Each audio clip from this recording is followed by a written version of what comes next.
What is she admitting to? She's admitting that she's already been brainwashed because she is unwilling to listen to opposing viewpoints. That's the biggest #1 sign of brainwashing that there is. It didn't matter that it was my show. It's any show. Any opposing viewpoint. Anything that opposes the status quo, if you won't listen to it, you're already brainwashed. You've closed your mind, and you are at the mercy of whatever manipulation they want to throw your way, because you've already determined that they're telling you the truth no matter what. You don't investigate. You have accepted blindly. That's the most dangerous thing that can happen to anyone. The moment that you say, this guy right here, I like him. I like what he says. He's right. I'm going to listen to him. And anybody that says anything different to him is wrong.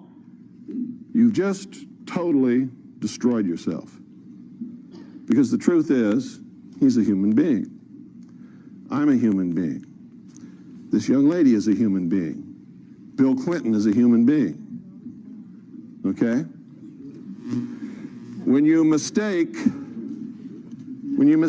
people for righteousness, or when you mistake people for the message, or when you mistake people for government, or when you mistake people for religion, you're making a big mistake. Because people, for the most part, are a big mistake. Does everybody understand what I'm trying to tell you? We are subject to temptations. We are subject to our own carnal desires, lusts,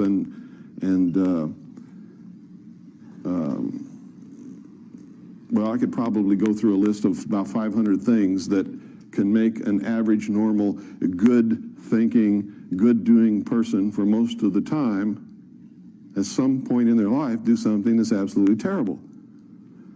Most of us are here and not in jail because most of us, when we did whatever it was that was so terrible in our life already, and everybody here, without exception, has done something like that, we got away with it, didn't we? Okay. The concept that imperfect men can rule imperfect men is absolutely ludicrous. The concept that you can give someone power and they're not going to abuse that power is also ludicrous. It is wrong for us to ever get into that kind of thinking. And the more power you give someone, the more opportunity they have to abuse or misuse that power. And the easier it is to fall into temptation for them.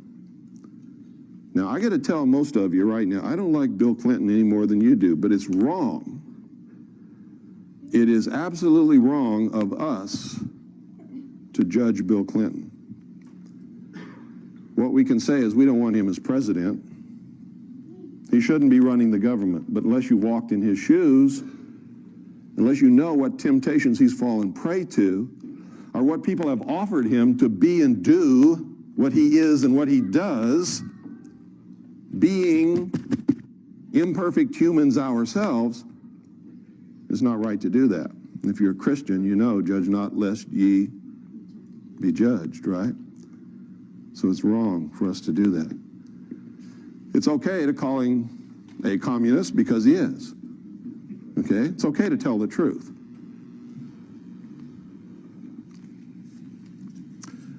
Truth is what I'm all about. And believe me, sometimes I get caught in the deception just like everybody else, but it's not as easy to catch me in the deception as it is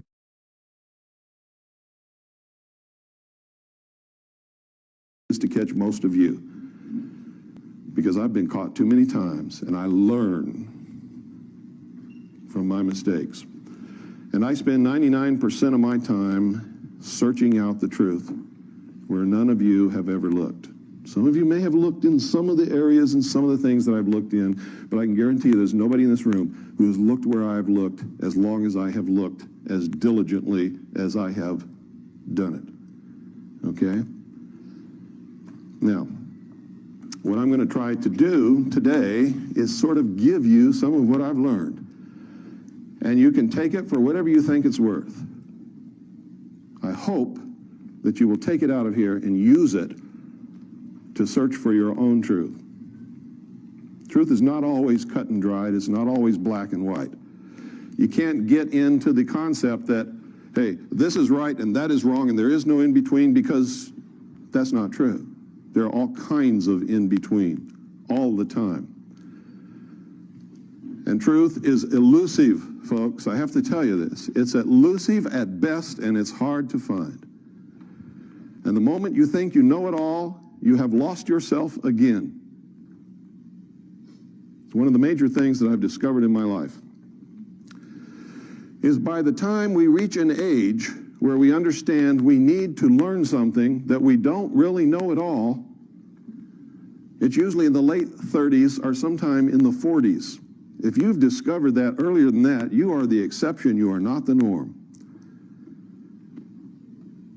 Because isn't it true that during the first years of our life, we're just discovering the world around us? We're subject to the authority of our parents. And Doyle, why don't you go ahead and put it up here? It won't bother me a bit. We're subject to the dictates of our parents, the authority of our parents, our preacher, our minister, high school teachers, principals, the community at large. And isn't it true that during those years, we're basically trying to serve some sense of discover who we are and what the world is about, and not really what the truth is? Sort of fit our way into it, whether we think we belong or not. And isn't it true that during those years, the major preoccupation with most people is to be liked by everybody else? Isn't that what most of us spend most of our time in high school doing? Trying to be liked by everybody else? So that instead of looking for the truth or doing the right thing, we do what we think the other children around us would like for us to do, so that they will like us. Now, it's not bad to admit that, because it's a human thing. And every person in their younger years goes through that. Then we get into our later teens and our early 20s, and what is the major preoccupation on everybody's mind? Sex, right? Anybody who says no, I'll call them a liar to their face. It's sex. Whether you'll admit it or not, it's the truth. And because to be involved in that activity, or to have someone, whether you're involved in actually having sex or not, but the sexuality of being with someone else, you have to have a job. And you have to have a car. And you have to be able to talk the talk and walk the walk, right? So that takes up our life. And then sometime, usually in the later 20s, some guy sets out to get a girl and she traps him, right? So they get married.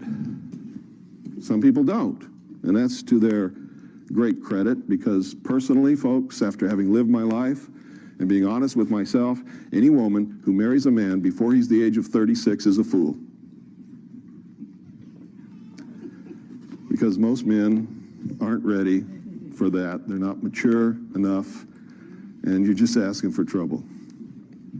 But people have done it and succeeded. I don't know how they did it, but they did it. But that's what we're all wrapped up in that stuff. And none of it really means anything. Because it's all going to happen to you anyway. If you are just doing the right thing, you're going to attract the right people. And if you're a man, the right woman's going to come along. And if you're a woman, the right guy is going to come along if you're involved in doing right things. But the problem is we try to make it happen, and that's where we get in trouble. And we ignore all the most important things that we should be involved in our life that really matter. Because these other things are just natural things that are going to happen. You can't make somebody like you in high school. Whatever in the world made us think that we could make people like us? If we just go along and do what we're supposed to do and just be ourselves, people are going to like us. But we think we have to make it happen. Or we think if we do this or we do that, Susie's going to like us more, and we're going to have the hot date we've always dreamed about. Well, you might, but as soon as Susie finds out that it's all phony, it's all going to fall apart anyway, right? Okay. So by the time we're in our late 30s or sometime in our 40s, is usually when we begin to discover what's really important in life. Now, if you don't believe that, look around in this room and look at the age of everybody in here. See, if I was lying, this room would be full of 16-year-olds and 20-year-olds and 25 years old, but it's not, is it? What's the average age of everybody in here? Late 30s and 40s, right? So I'm telling you the truth, aren't I? By the time we reach that stage, if we make a concerted effort to learn everything that we need to know and begin to really do the right things, we don't have enough time left. That's why I devote every single moment that I have in my life to this. Because there just isn't enough time. And even if I do the very best job that I can possibly do, I can't complete the task that I need to complete before I'm going to pass on into another reality. And so it's so important to me that you get something from me and take it and continue with what I'm doing. The whole nation needs to be doing this.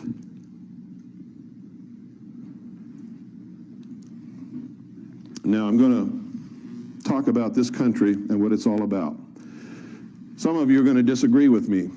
And during this talk today and tomorrow, I'm going to make some of you angry. And I want you to understand this. If what I'm telling you up here is not true,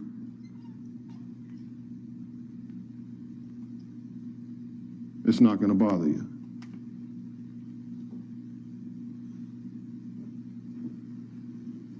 You're a rapist. Did that bother anybody in here? Anybody get bothered by that? No. You know why? Because there's no rapists in here. If I said, you're a rapist, and somebody got up and started yelling at me and ran out the door, you'd know I hit somebody, wouldn't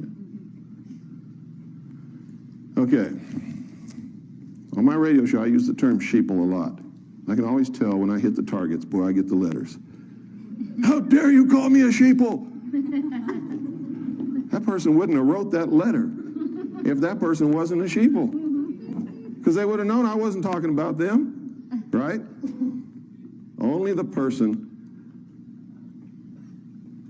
that the arrow hits gets angry. So the reason I'm telling you this, if you find what I'm talking about disturbing, I'm hitting you with some truth that is bothering you. That's really bothering you, and you need to look at it really closely, because it wouldn't be bothering you if it wasn't true. If it wasn't pinging on you personally with something that you know inside of you is not right, it's not going to upset you. And that's the truth. Okay. There are a lot of people who are extremely critical of my radio broadcast because they say I spend too much time on symbology and history and the mystery religions and all of these things that they write me letters and say, it doesn't, I don't care about that. It doesn't mean anything. Why don't you get into some nitty-gritty? Well, they don't understand that is the nitty-gritty. He who does not study and understand history is doomed to repeat it. And the same play has been being performed throughout the history of the world by what we call the builders, the controllers, the puppet masters, whatever you want to call them. And I'm going to start right at the beginning and tell you exactly who they are and how to identify them. Okay? Because there really are puppet masters. There really are controllers. There really are builders, but they're not engaged in building buildings. They're engaged in building people. They're building what they call the perfect race. They're perfecting humanity in order to control nature. They're building the utopian world that they perceive that we need. I say, who's we? We who? You didn't ask me about this. You know? And that's the problem with these guys. They have placed themselves in an elitist attitude to tell the rest of us what we need. And the truth is, we don't need them to do that. Okay? They haven't got the right to do that. They think they do, because they think we're just a bunch of stupid cattle. And I got to tell you, for the most part, most people prove them right all the time. Not intentionally, but because the knowledge, the truth has been withheld from the people. And that's how they manipulate people, is by withholding the truth and controlling them with the lies. Okay? Now, first I got to start off here. I got to ask you a question. What's the most important thing about this country that you can think of? And I want to see some hands and hear some answers. This is a participation sport when you come in here with me. Okay? Yes, sir. Recognition of God-given rights, okay? Individual liberty. Individual liberty. Freedom. No king but King Jesus. Sound money. Sound money. Okay, now I'm going to ask you another question. Which one of those, because somebody already gave the right answer, which one of those do you think is the right answer? Everybody all at once. Freedom. Freedom. Why? Because none of the rest of them would exist without it. You couldn't have any of the rest of them without the freedom to do it. You give somebody the power to say you can't have one king but King Jesus, and you're not going to have King Jesus, you're not going to have Christianity, you're not going to have a church. In fact, if they catch you saying the word Jesus, they're liable to chop your head off and throw your body to the lions. Isn't that correct? Okay. The greatest thing about this country, whether you agree with me or not, it's the absolute truth. If you take this away from any person or any group of people, you have no country. Freedom. You have no religion. You have no sound money. You don't have any of it. You're subject to the control of the people who have taken your freedom away and who are now subjecting you to their will, because that's what lack of freedom is. Being subject. You know what subject means? To someone else's will. Freedom means you're subject to your own will. As long as what?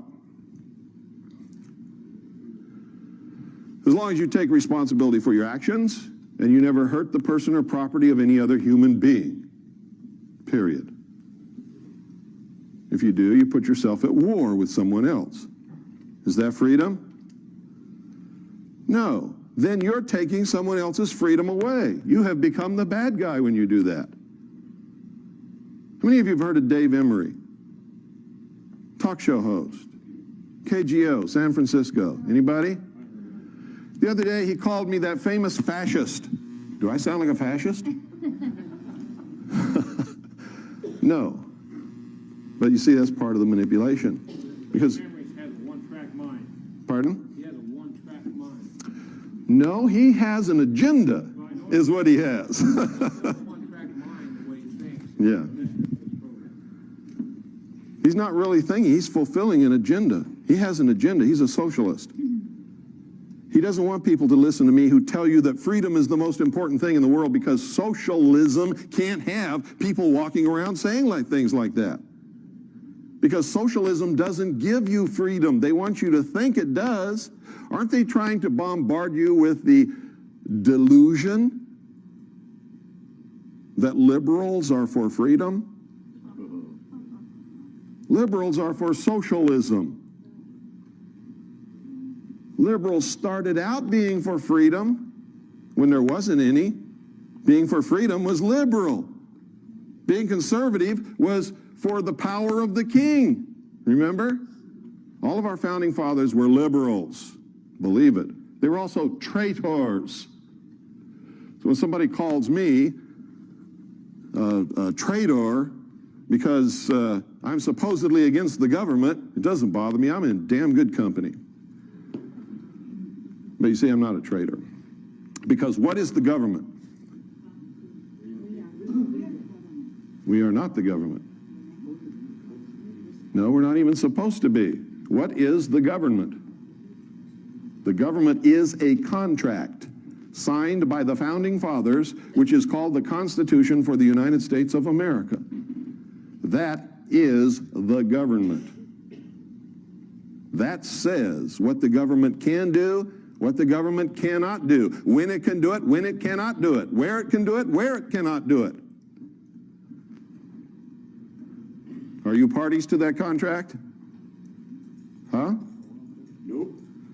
No, you're not. How can you be party to a contract you didn't sign? You can't be. So it's a contract entered into between the signatories representing the first 13 colonies in order to establish a union of independent sovereign states for their mutual benefit and protection. Correct? Am I right? Okay. Only those who signed it and those whom they legally and lawfully represented are really bound to it. Is that correct? Yeah. No. Now, don't get into all this posterity stuff, because posterity is only bound to it if they want to be. How do you get bound to it? You're in a territory which wants to become a state, and by vote you agree to become bound to it and are accepted as a state of the Union. You understand that? Okay. Why? Because you elected representatives to act in your behalf. Is that correct? Okay. Is that a democracy? No. Is this a democratic country? No. Was it ever meant to be? No, never. So why do we hear all this talk about democracy all the time? It's the agenda to brainwash the American populace into accepting democracy, which is what? The first step into socialism. Why? No, because in our human failings and in our temptations, if it's one man, one vote, the majority is going to vote themselves everything, right? And if you vote yourself everything, what is that? The state owes me a job. We're going to vote that the state has to give us all a job. We're going to vote that the state is responsible for making sure that I have X number of dollars a year, so we're going to vote that there's going to be a minimum income for everybody in the country. That's socialism. Lenin, V.I. Lenin, you all know who he is? The man who founded the Soviet Union. V.I. Lenin said, democracy is indispensable to socialism. You can take a free people, make them into a democracy from whatever they were before, and they will vote themselves into slavery every single time because they are weak. They want the benefits. They want the check from the government. They want the job from the government. They want a car from the government. They want medical care from the government. They want everything from the government. What's the fallacy in that? The government doesn't have anything to give you unless they first take it away from you. Right? Now, for somebody who works and is productive, they don't like that. That's not good, is it? Somebody, however, who is a weak victim,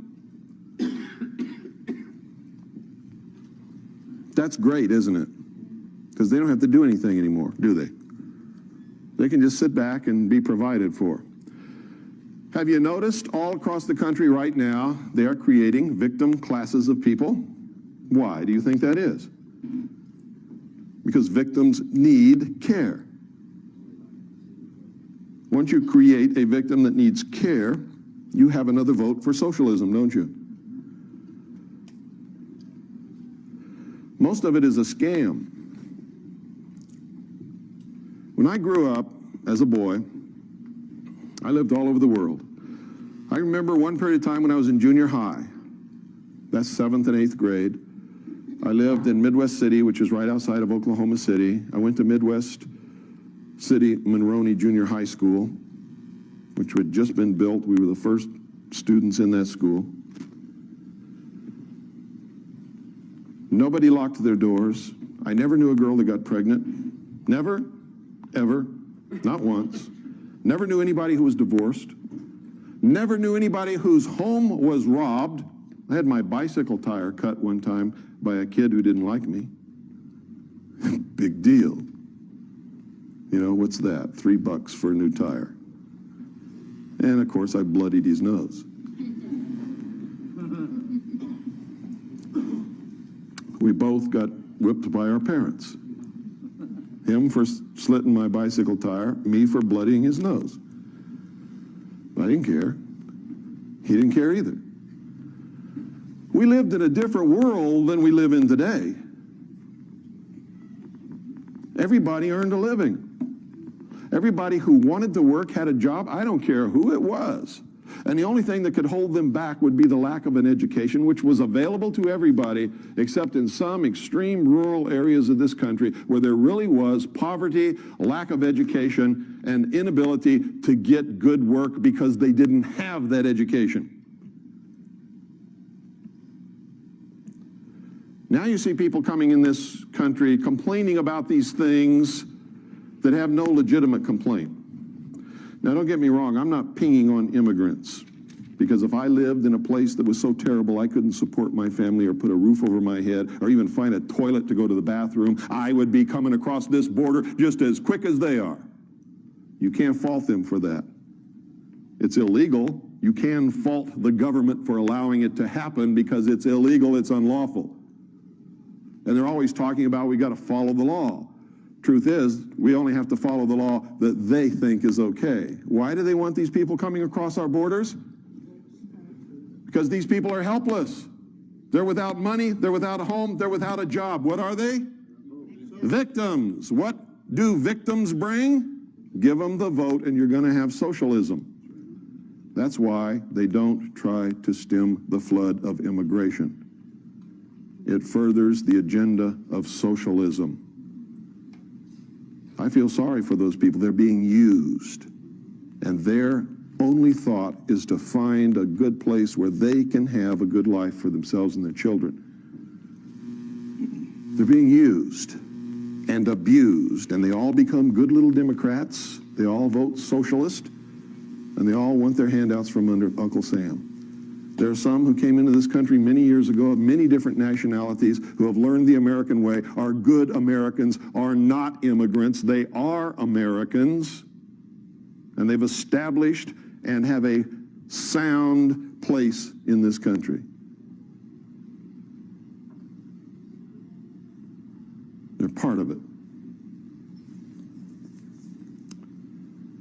But they're being used. They can't speak the language. Because they can't speak the language, it's hard to find a job. When they find a job, it's not at the pay that they would like to have. So they look to the government to solve their problems. Does everybody understand what I'm telling you? You've often wondered, why is it that they don't do anything about this flood of immigrants coming across the border? And I'm not talking about just Hispanics from Mexico, Central and South America. I'm talking about from all over the world.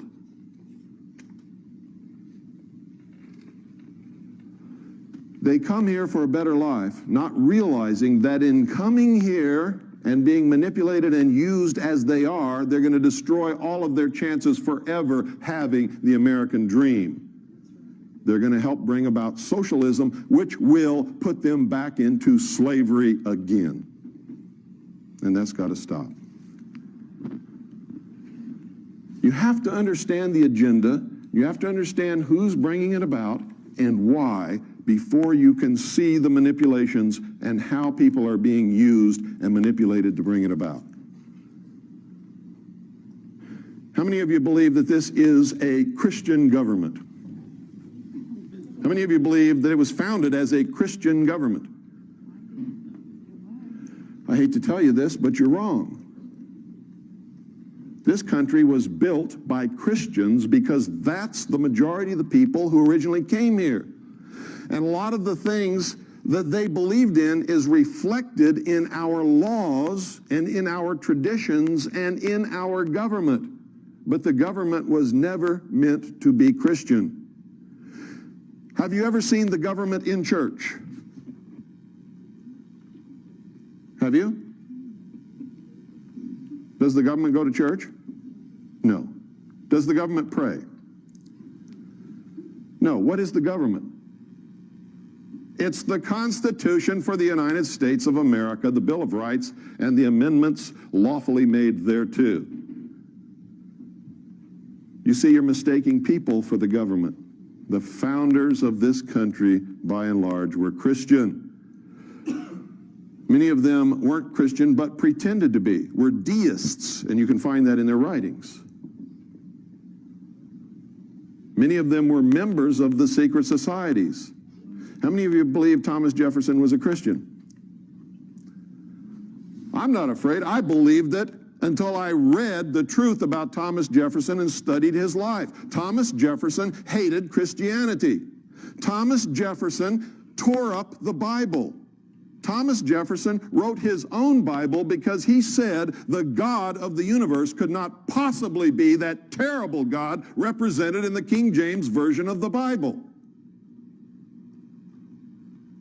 Don't be afraid to raise your hand in here, folks. Nothing that I'm going to say is intended as a personal slant or insult or attack upon anybody in here. But I need your cooperation in order for us all to learn. See, I wasn't afraid. I raised my hand. That's what I believed most of my life until I really studied Thomas Jefferson and found out what he really was. He was a deist. So was Benjamin Franklin. How many of you knew that Benjamin Franklin was the master of the Masonic Lodge in Philadelphia? How many of you knew that he was the master of the Lodge of Nine Muses in France? Have you ever studied the Lodge of Nine Muses? Boy, you better. How many of you knew that when Benjamin Franklin was in the colonies, he pretended to be a pious Christian, although he was not seen in church too much, pretended to be a pious Christian. However, he entered into a sexual relationship and a living arrangement with two different women and sired children by both of them, never married either one. How many of you knew that? How many of you knew that when Benjamin Franklin went to France, he surrounded himself with prostitutes and drank champagne almost 24 hours a day and just reveled in orgies? How many of you knew that? You'd be surprised what some ugly old men are capable of.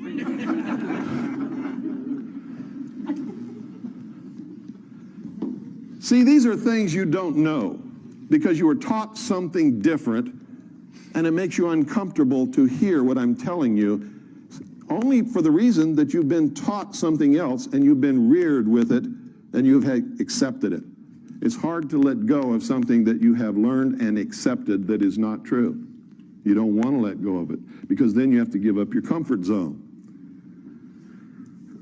How many of you know that George Washington was a Freemason? How many of you know if you're a Freemason, you cannot possibly in your wildest dreams be a Christian? It's absolutely impossible. And I can show it to you in their own words. So how could George Washington be a Christian? And you don't even know the slightest, teeniest bit about his real involvement in the secret societies.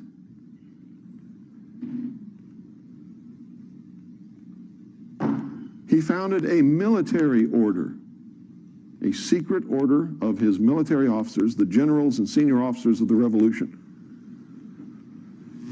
What's the name of that order? The Knights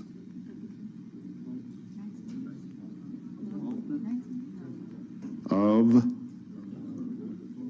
Cincinnatus, also known as the Knights of the Golden Circle. What sprang out of the Knights of the Golden Circle many years later? The Ku Klux Klan. How many of you knew that? No, see, you don't know these things because you're so willing to accept that what you know is right without investigating. And until you break out of that mold, I'm going to tell you right now, you're never going to know anything about the truth of this country, who founded it and why, and where it's going, what's happening today, and what the consequences are going to be for us down the line. You see, all of this has happened over and over and over and over and over again throughout the history of the human race. These people know how to lead us wherever they want us to go because they study history and we don't. What was Rome? What was Rome? A republic? What kind of republic? A constitutional republic. They had a constitution. Did you know that? It was a republic. Did you know that? What happened to Rome? It fell into oligarchy, and then into dictatorship, then into rampant immorality, and socialism declined, fell, and became the Vatican. Anybody here doubt that? I can prove every word of it. The Roman Empire never fell. It changed its name. The emperor became the Pope. This is the truth. The old pantheon of Roman gods became the pantheon of saints, and they are identical in name and everything else. Now, I'm not trying to hurt Catholics. I'm not saying that you belong to the wrong religion. I'm not telling you to change your religion. I believe in freedom. I'll fight for you to be a Catholic or a Buddhist or a Baptist or whatever you want to be. But when you come to talk to me, I'm going to tell you the truth about all of it, whether you want to hear it or not. And the only way to escape that is to get away from me. Okay? We are all manipulated. All of us. Do you have the freedom to choose your religion? Do you? Well, it depends upon a few things. So however you answered that, whether you answered it loudly or quietly, you were right. Doesn't matter. If you were reared in a family that did not indoctrinate you into any religion, then by the time you reached the age where you could be responsible to make your own decision, yes, you could choose your own religion based upon honest study. If you're a child and your mother is Jewish, what are you? You're Jewish. And how are you reared? Jewish. So from the time you're a little baby, you are taught to be Jewish. Do you have a choice? No. Is Jewish a race? No. So is it true that if you're born of a Jewish mother, you're a Jew whether you want to be or not? No. You're a Jew because you're taught to be a Jew from the time you're born. Same with Catholics. If your parents are Catholic, from the time you're a little child, you're required to go to catechism. What is catechism? Brainwashing. What is teaching this little Jewish child that he's a Jew, whether he wants to be or not, and teaching him how to be a Jew all the time he's a little baby up until the time he grows up? It's brainwashing. What is it when your parents take you to the Baptist church from the time you're a little bitty baby and require you to go to Bible school and teach you all of these things from the time that you're that small and can't make a conscious choice of your own and don't know what is right is wrong? What is that? Brainwashing. Is it right? Depends on your viewpoint. Personally, I think it's wrong. I think everybody should be able to make a choice based upon honest investigation and finding out what is right to them. Now, a really devout, Christian would tell me I'm full of crap. A really devout Jew would tell me the same thing. So would a devout Catholic, and so would a devout Buddhist. Because they don't want to hear it. Why do they do these things? To make sure that the religion survives and prospers and grows. Somebody else would say, oh no, it's to make sure that the child is raised in the proper religion. What is the proper religion? I could ask everybody in this room and get just as many different answers as there are people in this room. Isn't that true? Now, let me ask you something else. If this government were Christian, which Christian is it? Seventh-day Adventist? Certainly not Branch Davidian. Baptist? Come on. A relationship with what? A relationship with Jesus Christ?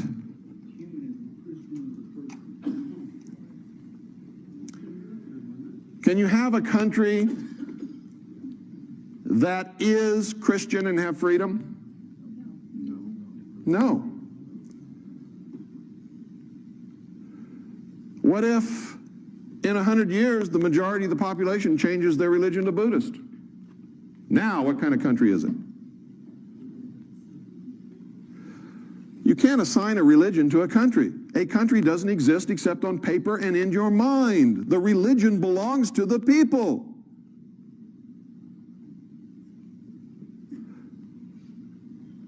Does everybody understand that? Let me show you something here. How many of you have seen this?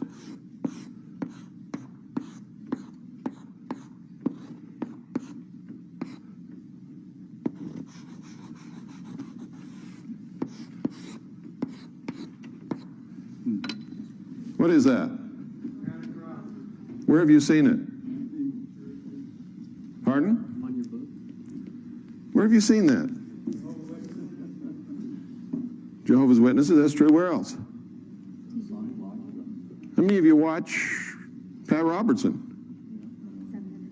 You don't recognize that? He had that for a long time. It's the symbol of what great Christian broadcasting network?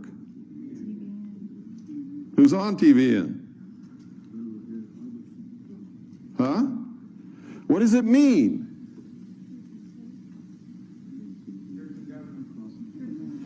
This is the marriage of church and state.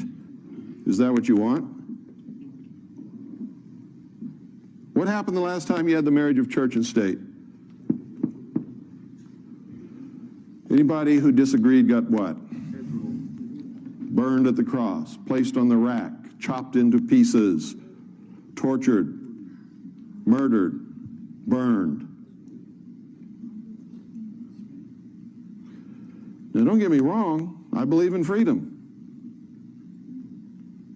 If that's what you want, you're entitled to want that all you want. But I got to tell you, you try to bring this into being and I'll fight you with everything I've got. Because I don't believe in burning people at the stake. I don't believe in placing them on the rack. And I am a Christian.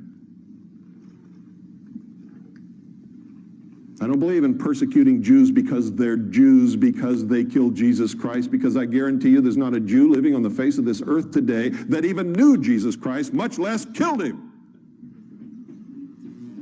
That's what's called what? Corruption of blood. Our Constitution forbids corruption of blood, doesn't it? Because it's wrong.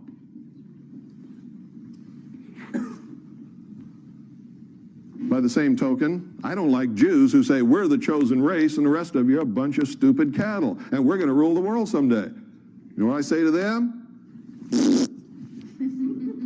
Not if I can help it. Because why? Because it's this. Only it has a Star of David instead of a cross in the crown. Is that what you want? You see, that's democracy. When you have enough people who believe like you do to force your will upon everyone else, you become the bad guy. What does freedom say? What is freedom?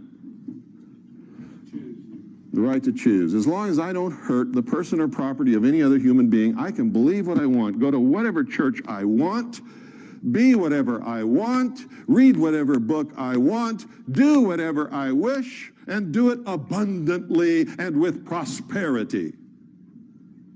And without freedom, I couldn't do any of it, neither can you. When you ask for this, you're asking for enslavement. And right now, you might be the slave master, but who's going to be in charge 50 years from now? That's the uncertainty about these things. You might be on top now, but just wait a little while. It never fails. If you study the history of the world, you'll find whoever the oppressed is today will be the master tomorrow. A lot of what's happening in the world today is because this happened yesterday. Make no mistake about it, everything that is happening in the world today is because of race and religion and the persecution caused by those two different things throughout the history of the world.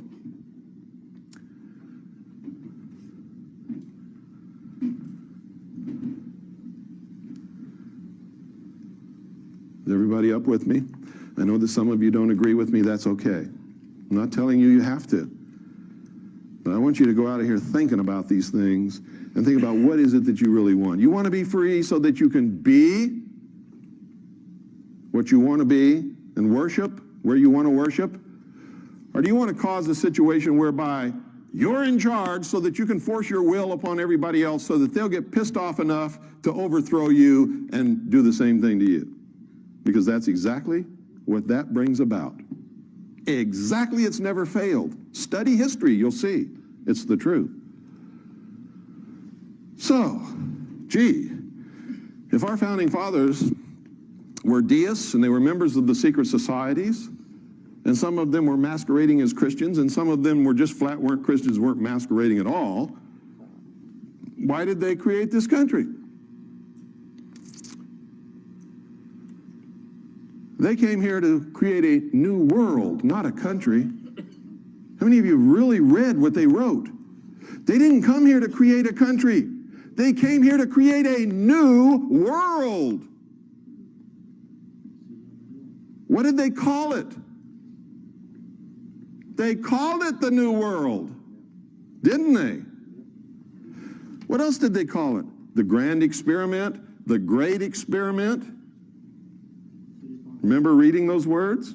And just read right over them, didn't really understand what it meant. They came from a world that was oppressive, ruled by kings and queens and popes and prelates and bishops and lords and barons, who just because they didn't like the way you looked could chop you into quarters and throw you to the pigs if they wanted to, anytime they wanted to. And if you didn't believe the religion they wanted you to believe in, they'd burn you at the stake or torture you. In some way, make your life absolutely miserable. They came here to create a new world, free from all of that. But they knew that they could not be safe in the new world if the old world was the way that it was. How do you get rid of kings and queens and barons and lords and emperors and prelates and sultans and emirs? How do you do that?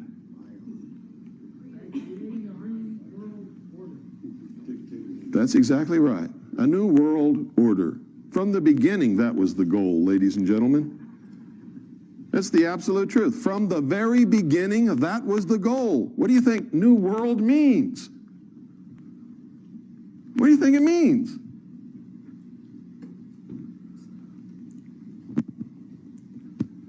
So they did something that was unheard of, never been done in the history of the world. They set the cattle free. They said, you're not really a serf. You're not really a slave.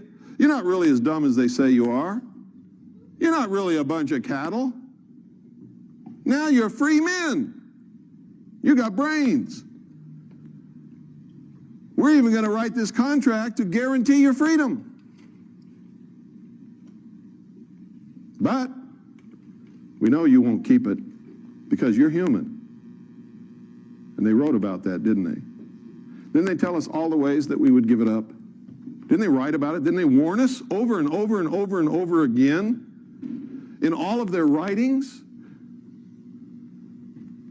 They knew we would give it up because we're human, and they were geniuses who understood human nature probably better than any single group of men that's ever lived throughout the history of the world. They understood it perfectly. What did Ben Franklin say when he came out of the Constitutional Convention after everything was signed, sealed, and delivered?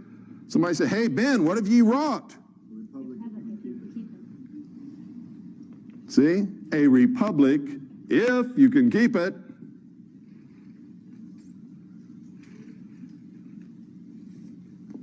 He knew. They all knew. What was it really about? Why did they give it to us if they knew we would give it up? And they did know. Make no mistake about that. They knew. What do you think the fight over federalism was all about? They wanted to make sure that at some future point, the great central government would seize control.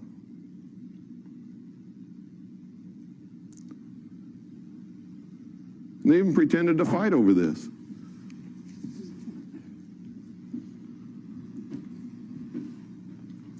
Like all of these secret society people do. It's called the Hegelian dialectic. We want all these people to do something. So you and I are going to get together. We're going to create two different causes. We're going to get all these people wrapped up in it. We're going to pretend to fight against each other. And this fight is going to bring about the conclusion that we really wanted in the first place. And they're all going to think that it was done accidentally by them, and we didn't have anything to do with it. How many of you understand the concept of Hegelian dialectic, of manipulation, of political resolution?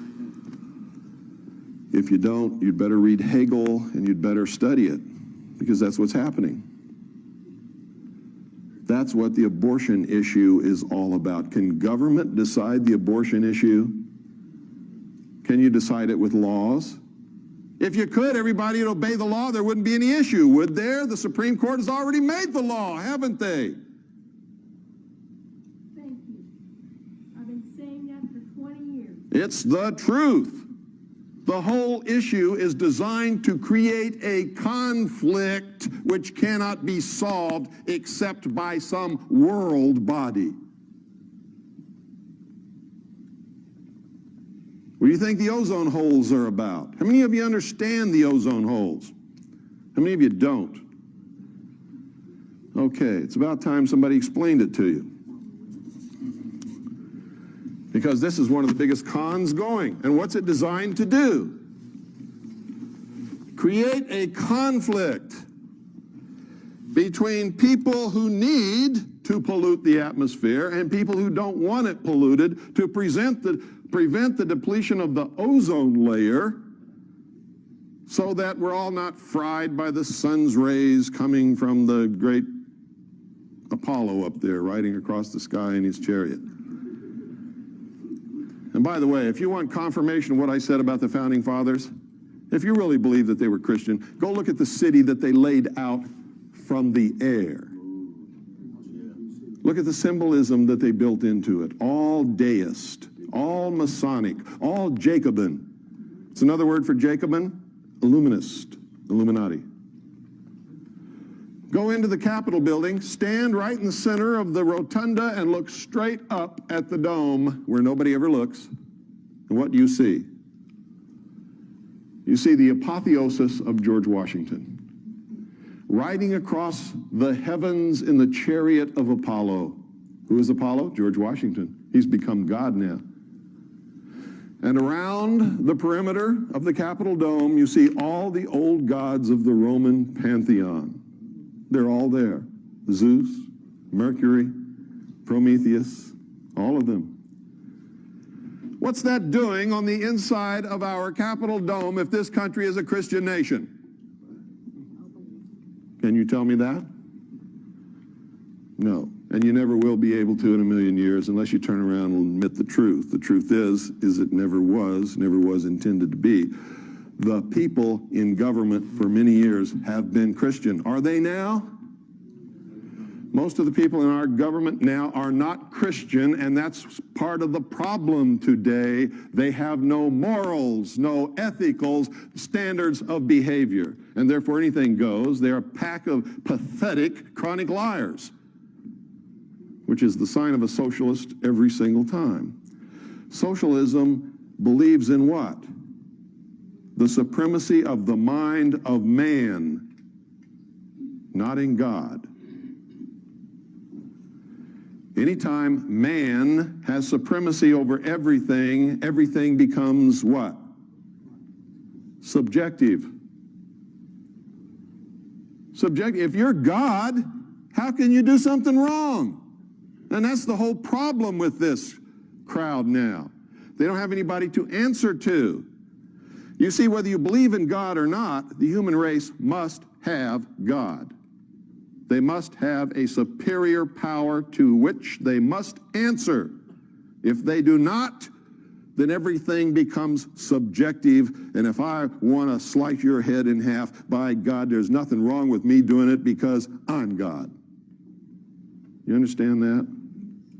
That's really what's wrong. When man has nothing or no one to answer to, man can do no wrong, can he?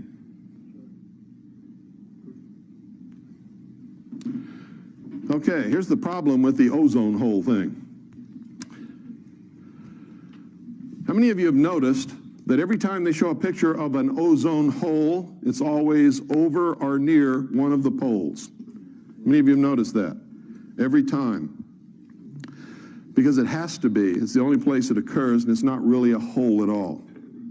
And it has nothing to do with what we do, it has nothing to do with CFCs or anything else that we do here on this earth, period. Because here's the truth of it. How many of you have also noticed that whenever that hole occurs, it occurs at that particular pole in the wintertime? Why is that? Well, the earth is tilted on its axis.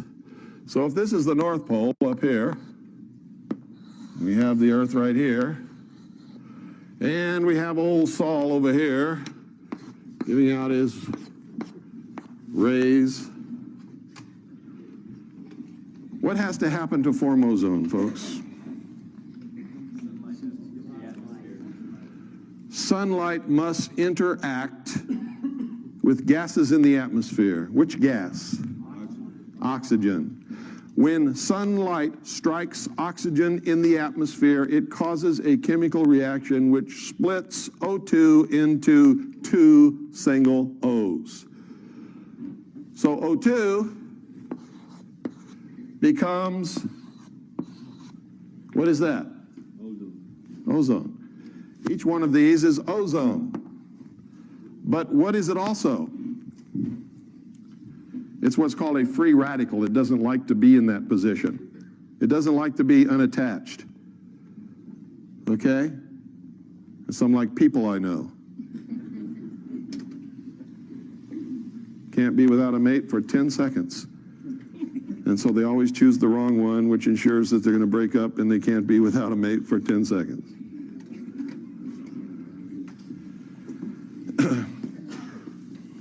Believe it or not, most of us go through that little period. We think we have to be with somebody all the time. Not true. Okay. These, because they're free radicals, they don't like that state of being, don't last very long. As soon as they find something to latch onto that they can oxidize, they will. Or as soon as they can find another free radical of oxygen, they will form once again O2. Or if they can find another radical of oxygen and an atom of hydrogen, they will form water. They don't like being apart. So ozone doesn't exist very long after it's created anyway. It's in a constant state of creation and attaching itself to something else and disappearing. So ozone is in a constant state of flux, becoming and unbecoming all the time. And it's caused by the sun rays interacting with oxygen in the atmosphere. What do we call that layer? There is no such thing as an ozone layer. What is it called? Because what are these? These are ions. Ozone is an ion of oxygen, okay? It's called the ionosphere. So why don't these freako environmentalist liars call it what it is, the ionosphere? Because it would be the truth, and we can all prove that the ionosphere is not disappearing. It's where ionization of gases takes place due to interaction with the sun's rays, energy from the sun. Everybody understand that? So instead they say, there's an ozone layer. Oh, really? Can you taste it? Can you touch it? Can you feel it? It's the ionosphere. And this whole thing is a hoax. Because here's what happens. As sun streams toward the Earth,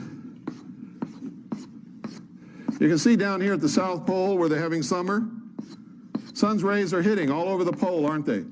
But up here, they're not hitting a portion of the pole.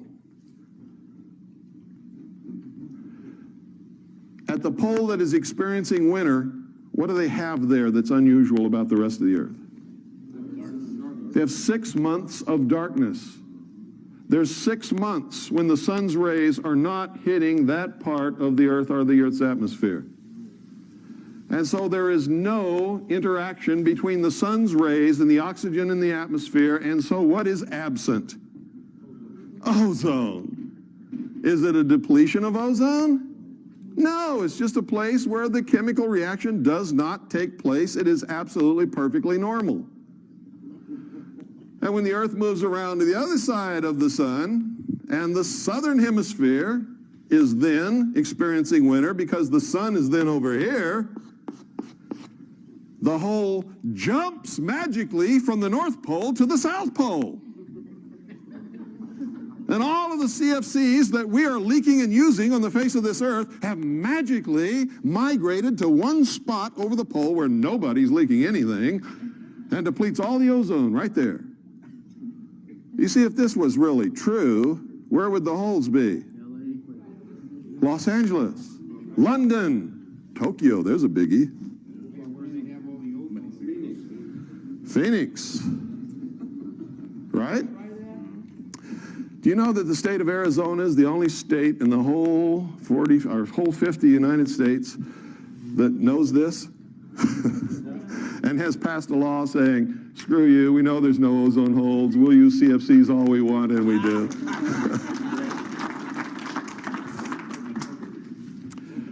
We educated our legislators, not to the fact that if that this was a hoax. We did that, of course. But even though they knew it was a hoax, they didn't want to go along with it until we put pressure on them saying, hey, we're not going to support this scam, period. This is a scam, and you know it is. We put political pressure on them. They were going to lose their jobs unless they did what we wanted them to do. And so they did. Now, we don't always get our way in Arizona, because why do you think it's called Phoenix? And the Valley of the Sun, and the Sun Devils. That's all out of the mysteries. Phoenix is a Masonic city, if there ever was one, on the face of this earth.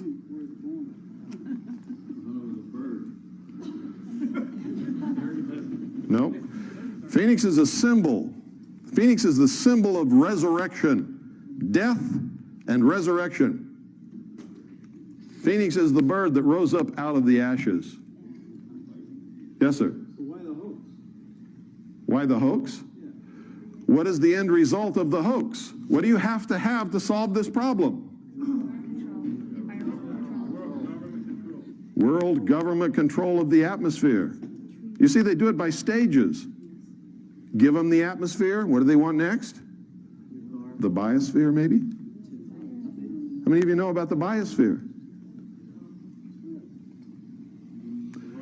Do you know the UN inspectors were just at Yellowstone National Park and determined that there has to be a buffer zone around the park So the National Park Service is buying up private land and kicking people up off their land and closing roads to make this buffer zone, which will be absolutely off limits to any human habitation, occupation, or use forever, to protect the environment within the park. Do you know that this is just one little step toward seizing all of the wild lands, wildlife, natural resources, metals, and minerals up on the earth under the control of a one world government? Did you know that it's all been outlined in treaties for years? So why aren't you upset about it? What are you doing about it? What are you upset about it? I am. What are you doing about it? Silence. Keep electing Einstein and Boxer back in office. Yeah. Who's... Hold of these people. We invited the Chinese communists to come set up house. Yeah, but you see, these are all symptoms of things.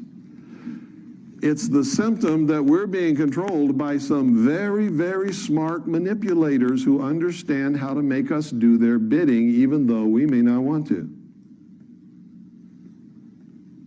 How many people are here? How many people should be here?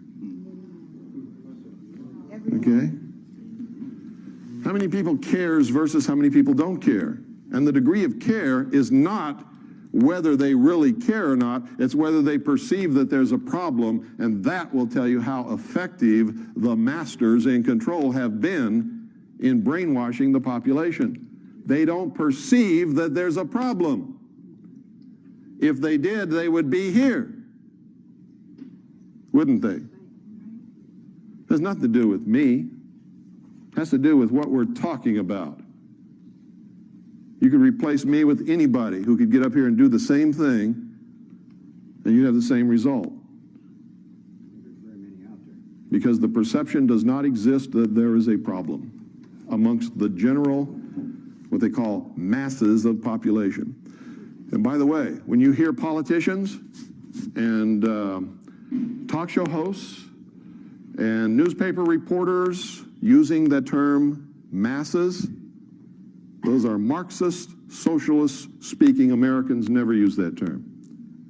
Americans say the people, the American people, my fellow Americans. Only a Marxist, socialist, or a communist will use the term masses.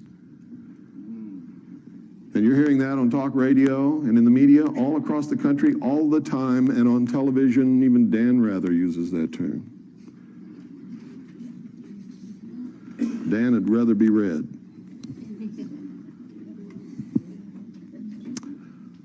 Okay, are you beginning to get sort of a feel of where we're going and what this is really about and how important it is that we understand it? And understand this, I'm going to say it one more time. I'm not trying to change your religion or what you believe or anything. I'm trying to confront you with some truth in the hopes that you will use that information and that truth in order to come up with some decisions and some actions on your part so that we can change this. Turn it around. There is only one uniting common bond amongst all Americans. What is it?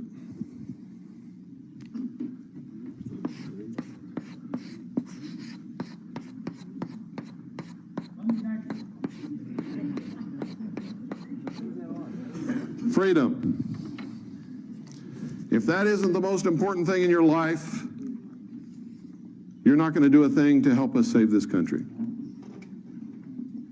In fact, more than likely, whatever you're going to do is going to help us destroy it. And I say us because it's the truth. If you want to really know what's wrong with this country, when you go home, go in your bathroom privately so nobody else can see you do it, close the door and look in the mirror. Look in the mirror. The truth is, what's wrong with this country is the American people have lost the knowledge and the motivation and the meaning of what it was all about to begin with. It was always about giving the common man freedom. Why? Because, folks, our founding fathers knew that if that would work, that would be the New World Order. If we could accept it and be responsible and hang on to it and make it work, that would be the New World Order. A direct result of it would be that giving the common man real freedom would topple every king and queen and sultan and emir off their thrones all around the world, and that's exactly what it did. Isn't that true?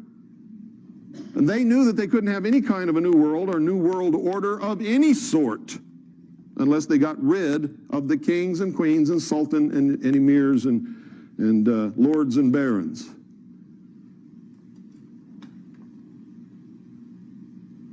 That's why they called this the grand experiment. Because that's what it was. If it would work, it would be the New World Order. If it wouldn't work, it would be whatever they thought that it should become. You know what they think it should become? You know what they're trying to make it now?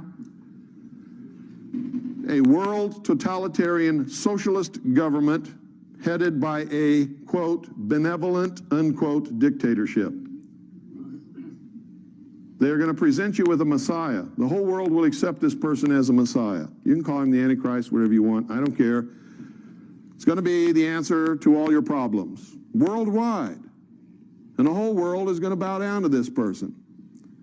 Whether you believe in Christianity, the book of Revelations, or not, I'm telling you this is what's going to happen because I've talked to them face to face. And they don't even hide the fact. That person will wear the throne of the world. Behind that person will be a council of what they call wise men who will really be the rulers. This poor guy is just going to be the fool they stick out there to take the brunt of the public wrath whenever it's necessary. Then you can knock him off if you want to. They just put somebody else up there. That's why I've said over and over and over again, so what if you impeach Clinton? So what? Who's going to take his place? Huh? Al Gore. And if you bump off Al Gore, who's going to take his place? Whoever else they want to put up there, because you don't have a choice. You think you have a choice? You don't have any choice, even if you vote. Because the choices that they give you to vote on all belong to them. Why do you think Charles Collins and Rosemary could not get in the debates? Could not get on ABC, NBC, the communist news networks, or any of the rest of them? Why do you think the American people were never shown them as a choice? Because you're not going to get a choice. They will put 2 or 3 up there for you to vote on. All belong to them. They'll even make it like they're really against each other. They'll make you believe it.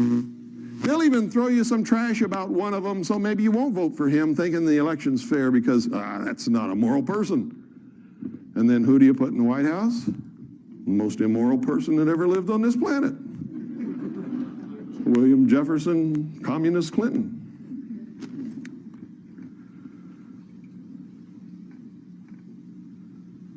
You don't have a choice. That disappeared a long time ago. There's not a nickel's worth of difference between the Democratic and Republican Party, and hasn't been for an awful long time. And it doesn't matter which one is in the White House, we still go toward the New World Order, don't we? We still go more and more into socialism, don't we?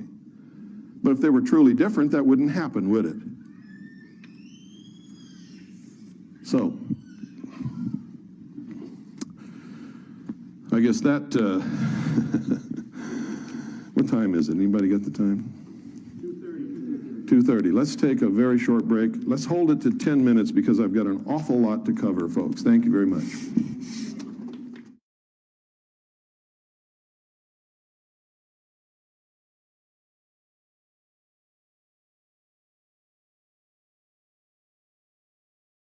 We're also going to do another Groom Lake trip. How many of you are interested in Area 51, Groom Dry Lake?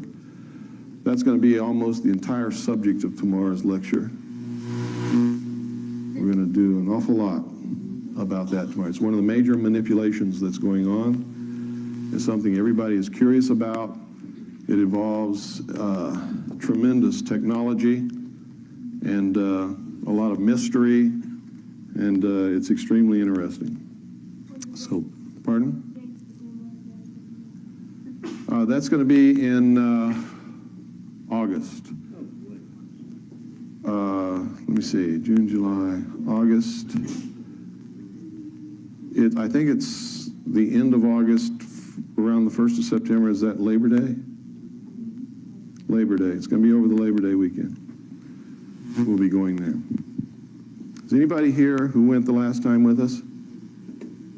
Gary. Stand up and tell them about our Groom Lake trip, Gary. We went there mostly just to visit Bill. We didn't think to see UFO. And on July 4th, they were doing a lot of dog fights, so that was fun. That was really fun by itself. And then we got to see a lot of tapes and a lot of research work Bill had done. That was really fascinating. But the July 4th evening, when we saw some fun, and the most exciting one was the one that was in the opposite direction in which we were looking. We were looking over Groom Lake area. And they were testing behind us because they knew we were there. We were all kind of tired. And I think it was 2:30 in the morning. Some little kids were saying, what about that over there? Up toward Dealey, probably like 60 miles away or so. Yeah. We got to watch the next for a while. It was really fascinating. If we would have stayed at Rachel, though, we could have seen all 5 of us. Apparently there's 4 of them at low altitude that we couldn't see. And from Rachel, you could see up that valley. We could have seen all 5 of them. And the guy that told me that was Air Force nuclear physicist that was doing the technique. Yeah. And he said we should have stayed here and had some more. Did you have a good time? I had a great time. Just keeping up with you was tough. How about the people that came? All really nice people. Fantastic people. Only the best people ever come to our activities, and I'm not exaggerating at all. They are the greatest, most gracious, most polite, most concerned people that I've ever met in my life. And that's why they come. That's why you people are here. You care. If you didn't, you wouldn't be here. And that's the truth. So many of you fit into that category that I was just talking about. Some of you just grouchy old codgers and you know it. like I get sometimes. Now, if I get a little impatient sometimes on the radio or anywhere else, it's because I've been doing this for so many years, folks. I don't want to be rude to anybody. I really don't. But I've learned a few things. One is there's no time left to suffer fools. There just isn't any. So if I'm confronted with a fool, I just let them know it, get it off my chest, get rid of them as quickly as I can, and hope that that is enough of a shock that maybe they'll get out of their foolishness, okay? Because there just isn't any time. We're going down the tubes on a roller coaster. There is no time to tell you all that you are brilliant, wonderful American people, and that, you know, with people like you, we don't have any problem. We're going to turn it around right away and, you know, pass the hat and put some money in there and hoorah. Bullshit. It ain't true, and I ain't going to tell it to you. You're never going to hear that from me. We're in this situation because all of us, me included, we're dummies for most of our lives. And unless we change that, we are never going to turn anything around. And that is the cold, hard truth, whether we like it or not. And we all, at some point in our life, have to go in the bathroom, confront our own self in the mirror and say, Bill Cooper, you've been a fool for most of your life. What is the matter with you? You've got to stop it right now. You got to stop being stupid. You got to become a real American. You got to care about things. You got to find out what the truth is so you know what to care about. And it's hard to say. I know because I've done it. I couldn't be up here if I had not confronted myself in that manner. You've got to do that. You have to do it. If you can't make a change. You'll never understand. You'll always be saying, well, I ain't no sheeple. I ain't no fool. I know everything. I know what America is.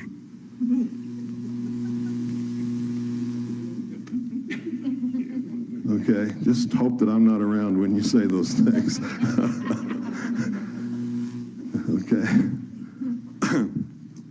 There's lots of things that you can do, that you need to do. But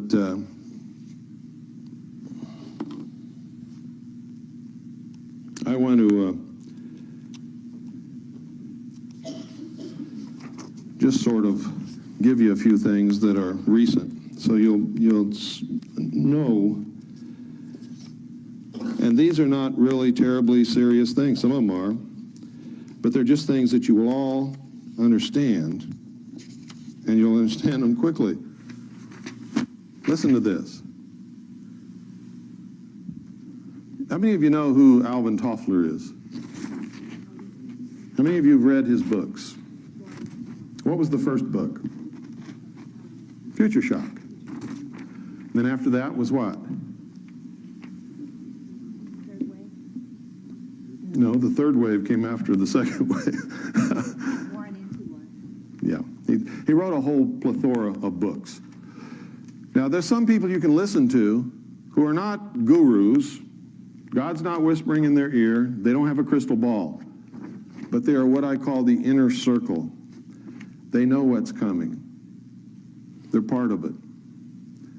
And when they write or they talk, you'd better listen to them. One of them's Henry Kissinger. Listen to Henry Kissinger. Henry Kissinger doesn't just get up and jaw. If he says something that's important, listen to him. Whether you like him or not doesn't make any difference. But I've discovered that most people who ever meet him really like him a lot. He's very charismatic, very polite, very gracious, very nice guy. He's also one of the biggest traitors that's ever lived. But isn't he in good company? Yeah. Really?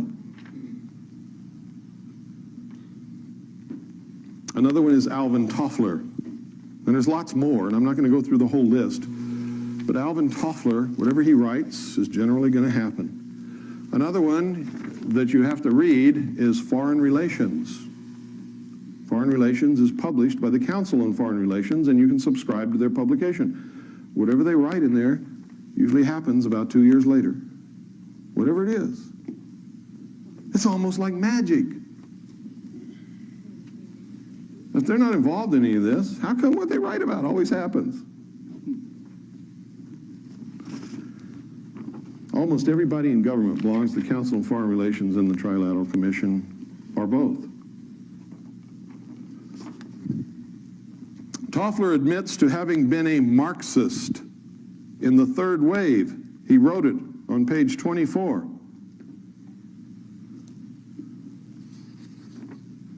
Now, when a socialist admits that they were a Marxist, what does that mean? They still are.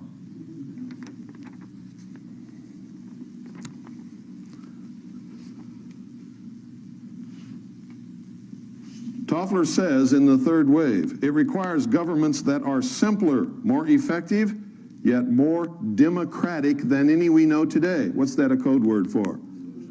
Socialist. It is a civilization with its own distinctive world outlook, its way of dealing with time, space, logic, and causality. What's that mean? World outlook, world government, world control. Causality, social engineering. Do you understand what I'm saying? They speak in a code that they understand perfectly. The average person hasn't got the slightest idea what they're talking about. And if you don't study them and their symbology and what they believe in and what their agenda is, you'll never know. You could read this and never know what this guy's saying. Oh, that sounds nice. That's what most people say. Oh, that sounds nice. Doesn't it sound nice in a way? Yeah. But if you really understand it, it's not nice at all. What they're saying is, screw you, we're going to enslave you. We're going to engineer how you live, how you think, how you work, everything. Hitler tried it, didn't he? You see, this is a big deception that Hitler was a right-wing guy. Hitler, and you better learn this if you never learn anything else in your world. Hitler was a socialist. Nazi means National Socialist German Workers' Party, doesn't it? Hitler socialized Germany. All control is always on the left. always. If you're left wing, you're for control of yourself and other people. A scale measures two extremes. On the far left, you have total control of everything and everyone, and, by the way, ownership of everything and everyone by the state, which is more important than anything. It's called communism. On the right, all the way at the extreme, you have the total absence and lack of any and all control by anybody over anything or anyone. That's called anarchy. Anarchy sucks. Communism sucks. Socialism is just a little step above communism and usually degrades into communism, and it also sucks. Usually, anything close to anarchy also sucks. And so do all those people who want to engage in those things. To tell you the truth, they're in a mind state that sucks. A constitutional republic is somewhere in the middle of these two extremes and provides safeguards to protect individual freedoms and creator-endowed liberty. Whether you believe in God or not, if you don't understand that freedom and liberty must be creator-endowed, then you are opening the door for somebody to take it away from you because they don't have to answer to a creator. You understand? So even if you don't believe in God, you better start. If you want to stay free. If you want to stay free. If you don't care about freedom, you don't have to believe in God. You see, there must be something that human beings answer to protect us from ourselves. Because the minute we become God, how many of you in here want me to be God? I don't want me to be God either. Because I know who I am. I know the temptations that I'm subject to. I have seen what power can do to people, and I might fall prey to that same corruption that would allow me to use that power wrongly. Even Jesus Christ, if you're a Christian, was tempted. What was it that Satan offered him? The world. What is it these people are after? The world. Jesus turned it down. They're not gonna. If you were to give me the world, you know, I'd be hard put to turn it down, because then I could make it the way I want it to be. Is it the way I want it to be, the way you want it to be? You don't know that. You don't know, and that's the big problem. Why would you even want to take a chance? I'm a pretty good guy. But you don't want to take a chance on giving me the world or anybody else. You don't want the world. You don't want vast amounts of power because you're a human being. And power will corrupt you and destroy you, and you will use it to destroy others. And that's the truth of the matter. You don't want it.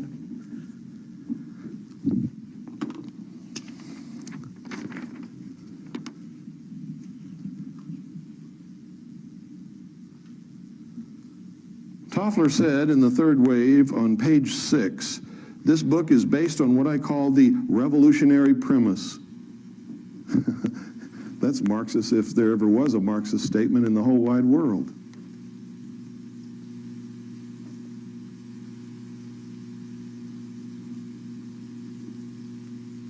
Here's also what he says on page 9. Now, if you don't understand the ordo ab chao technique, order out of chaos.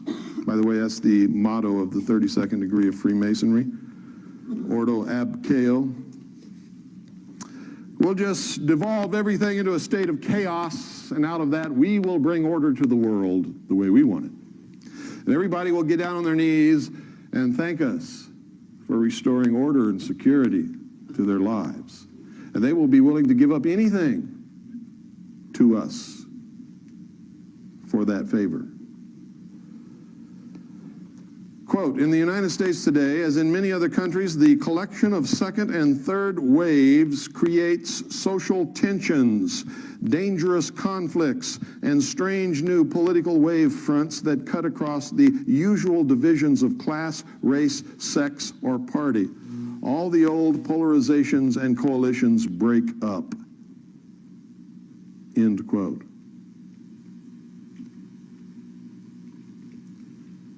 How many of you women thought Gloria Steinem was doing you a favor? Gloria Steinem is a communist who created the concept of feminism to destroy American family life.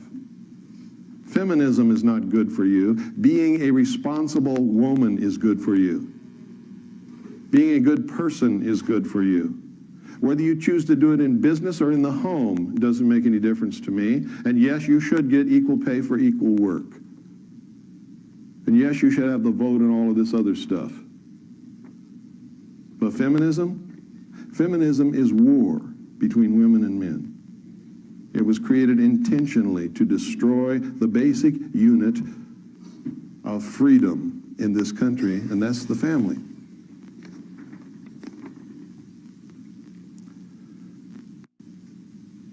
Toffler even admits that there's a plan. On page 10 of his book, quote, life may indeed be absurd in some large cosmic sense, but this hardly proves that there is no pattern in today's events. In fact, there is a distinct, hidden order that becomes detectable as soon as we learn to distinguish third wave changes from those associated with the diminishing second wave, end quote. There's always been a plan. They call it the great work, the great plan, the lost word. There's all kinds of words for it. It exists. It is being brought about. It is conscious. It is working its effect upon us now, today, as I speak. Now, I'm going to just give you a little demonstration of the degree of control that is already in effect in this country concerning communications.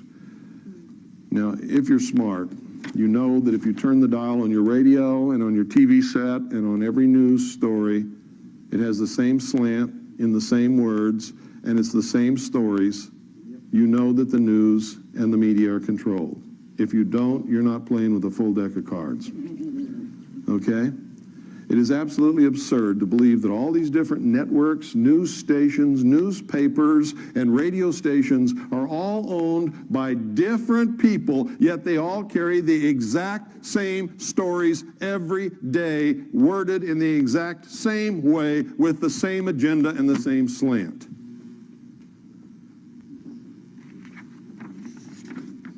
You see, if they were all separate and independent, that could never happen in a million years, because no two people ever attach the same importance to the same event or the same slant on the same story unless they're handed it.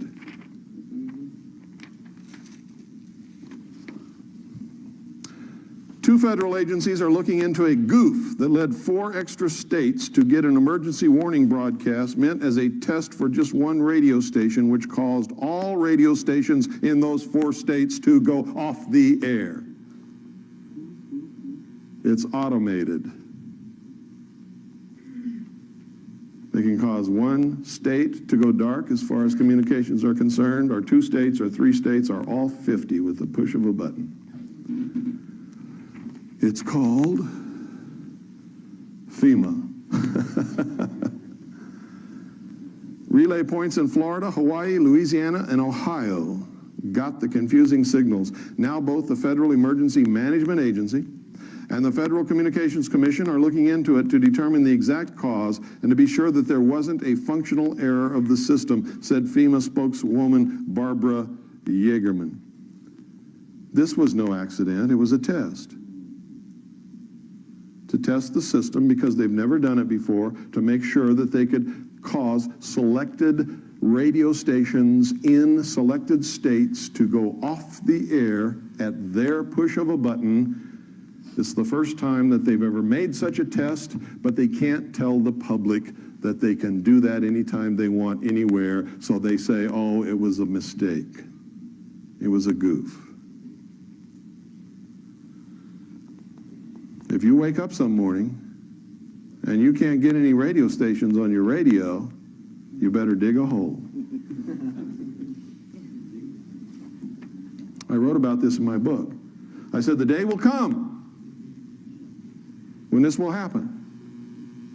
Only it won't be a drill. It'll be to cause total confusion and panic in the population so they can do what they want and what they need to do, rounding up the people that they need to round up and need to get rid of in order to bring about their one world totalitarian socialist state. Without communications, what is the mob? Huh? Chaos. Without communications, without leadership, most people are helpless, useless, and dangerous. Don't believe me? Go back and look at all the videotape that you failed to make of the LA riots, which you should have made and should be studying over and over and over again. Also study how long it took for those supermarkets in LA to run out of food. And what happened to those supermarkets when they ran out of food? Did you know that over 50 people were murdered during those riots in LA and not one single person? That's dangerous.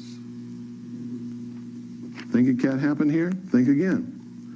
Some of the people you've lived around all your life, when society breaks down, will turn into your worst enemies, the baddest people you've ever seen. They will kill, rape, murder, and steal. Right now, they're nice people. And I got to tell you, you can never for sure determine who in the world's going to do what when that kind of stuff happens. You just can't. You don't know. You can't really determine who's going to stand up and fight for freedom when they suddenly realize that they're going to be enslaved by this new world order. Some of the people will surprise you. Some of the people who tuck their tail and run will also surprise you, because they're some of the people who are standing up right now talking and squawking the loudest about how hard they're going to fight. You'll be amazed at who comes out of the woodwork to really fight and who runs and hides and turns squealer and rats on everybody when it does. But don't make the mistake that you can determine who's going to do what now, because you can't. The only reason I can make this statement is based upon solid research of history, because this ain't the first time it ever happened, nor is it going to be the last if the human race has anything to do with it. We've been doing this since the beginning.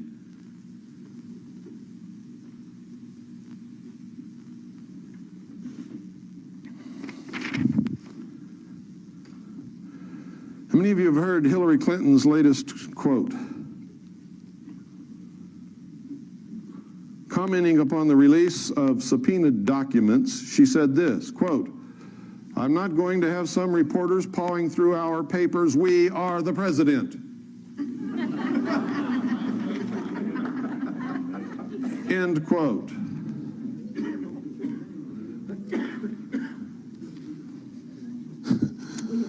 How many of you voted for Hillary?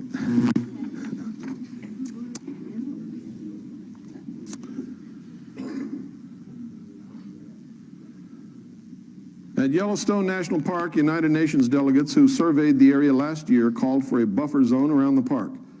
So the Park Service is choking off the local economy by refusing to maintain certain highways and by buying up any property available. Of course, there will be plenty available as more and more owners are denied the use of their own private property, which causes businesses to shut down and economy to slow. Blah, blah, blah, blah, blah, blah, blah. Closing it off. Buffer zone means no human occupation. Now, what started this? How did they target Yellowstone Park and for the American public to be able to accept that? Remember hearing about a mine up there that was polluting everything? What was the name of the mine? Huh? I heard it. New World. Don't be bashful. The New World mine. You think that's an accident? No. Who do you think went up there and staked out the claim and started mining the New World mine to pollute everything, to cause this to happen? Huh? You think some miner went up there and staked it out and decided to name it the New World mine? You see, these people are arrogant. They love to flaunt what they're doing in our faith. They like to slap us with it because they think we're so stupid. But like I said earlier, most of the time, most people tend to prove them right. They laugh at us, constantly laugh at us. Look at those fools. We got to stop that. We must stop it.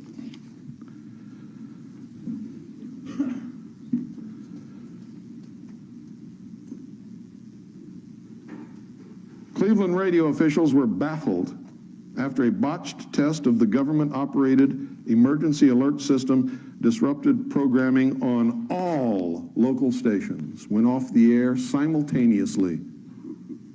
And there was nothing that the local stations could do to get back on the air until FEMA released that button.